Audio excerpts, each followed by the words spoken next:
Hare Krishna. So here's a very practical question that we see in many temples, Hindu temples in India and around the world. They do not allow the entry if anyone has usage of leather, shoes, belts, wallets, and so on and so forth.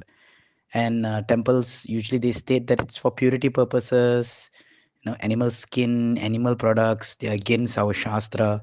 But then again, in the temple, they use drums, dolaks, dhols, mridangas, and so on and so forth, of which the drum face itself is animal skin. So, how is this so and why? So, first, you must understand the difference. The items that are used in the temples, drums, dolaks, and so on and so forth, yes, they are used animal skin, and most of the time it is cow skin.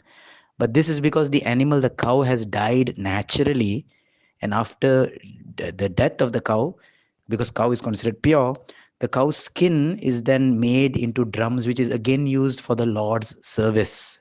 So cow is such an animal that it's not eternally serving in life and in death.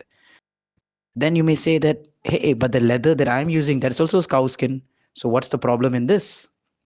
But this leather that is made into shoes and wallets and belts and so on and so forth, this is obtained by killing the cow. The cow did not die naturally.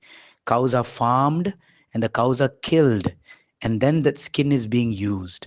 So the big stark difference here is not so much about leather, but it's so much for the principle that that items which are used within the temple in drums and all, these are cows which have naturally died, and then now their skins are being used as this musical instruments which are for the pleasure of the Lord, whereas the things that we are not allowed to bring into the temple because those are used from farmed cows which are killed and then later turn into luxury products which are used for people for their own ego and sense gratification.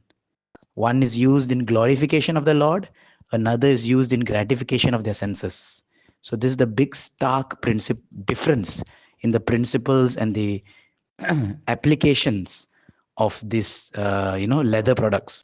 And therefore temples, they do not allow this for the simple reason that this is for our own vanity, whereas that was for the service of the Lord. Question, people ask, but Prabhuji, in today's age, where is that mridanga, dholak and dhol which is made from cows which have died naturally, right? It's all being commercialized. So yes, and therefore there are ahimsa versions available, fiber mridangas, this and that. But we are speaking on principles, traditional principles. So there's always options, but we're just sharing the traditional practices.